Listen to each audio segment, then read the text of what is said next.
Berikutnya masih di liabilities, yang perlu kita perhatikan adalah tentang transaksi-transaksi off balance sheet atau transaksi-transaksi yang tidak muncul di neraca. Nah ini mutlak kita perhatikan, ini penting gitu, karena hampir kalau menurut penelitian ya, hampir mungkin 80-an% transaksi perusahaan itu tidak muncul di neraca. Nah ini juga sesuatu hal yang memang kita perlu lihat lagi gitu dari besaran kok sampai 80%. Tetapi yang jelas perusahaan itu memang tidak semuanya mencatat transaksinya dan kemudian muncul di neraca atau on balance sheet. Ada juga transaksi-transaksi yang membutuhkan kebijakan tertentu dari perusahaan yang memang menurut perusahaan akan lebih efektif ketika dicatat sebagai off balance sheet. Nah, masalahnya adalah ketika yang off balance sheet ini kemudian memunculkan misalnya kewajiban gitu ya. Nah, itu kan tidak ada sebelumnya di laporan keuangan, tapi tiba-tiba muncul. Dan kalau jumlahnya besar tentu kemudian menjadi memberatkan perusahaan. Nah, ini yang harus kita perhatikan. Nah, sekali lagi ya, off balance sheet itu non-recording certain financing obligation.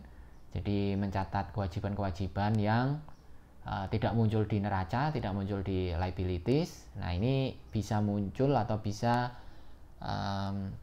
terjadi dari, nah ini diberikan dua contoh ya transaksi. Yang pertama adalah purchase agreement and throughput agreements. Jadi purchase throughput agreements ini adalah ketika perusahaan itu menyetujui atau membeli produk, tapi produknya itu sebenarnya masih diproses. Produknya itu belum ada gitu, masih di dalam proses produksi dari si seller atau dari si produser.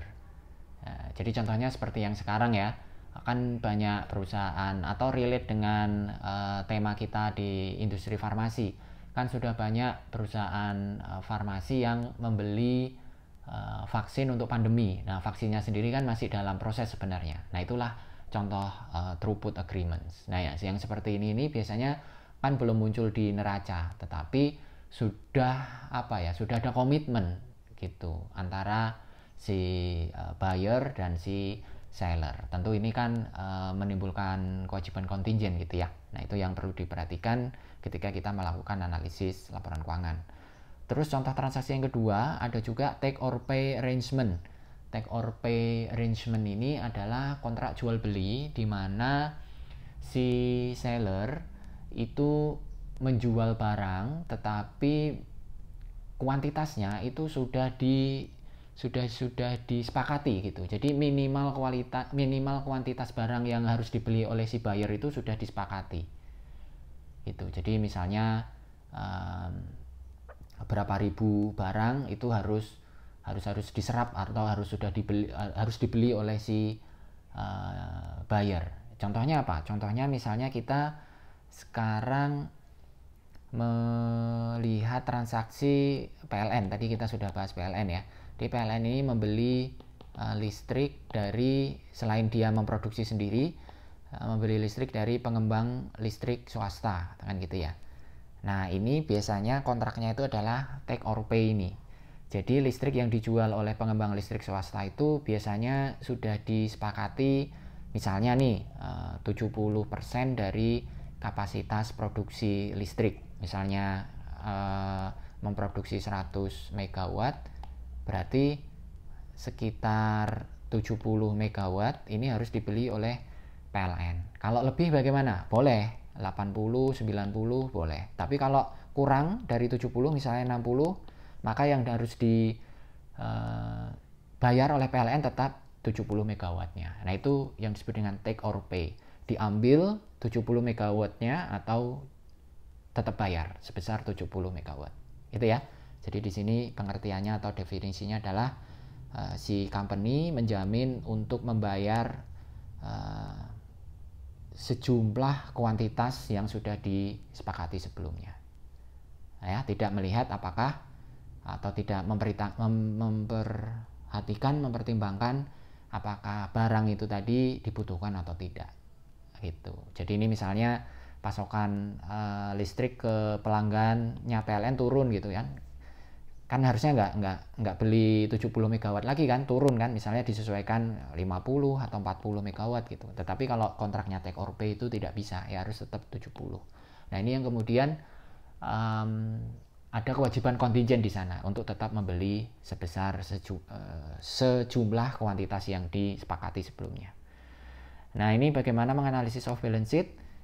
Sama ya, tadi kita scrutinize management report, management communication, apa yang dijelaskan manajemen tentang transaksi proses bisnisnya itu yang terkait dengan off balance sheet tadi. Terus kemudian analisis notes, catatan laporan keuangan terkait dengan financing arrangement yang off balance sheet tadi, yang ada 2 contohnya tadi gitu ya. Terus coba kenali apakah ada bias atau tidak, dan juga lihat authority feelings. Tadi kalau kita ngomongin authority feelings ini di kewajiban kontingen lebih dekat ke SPT.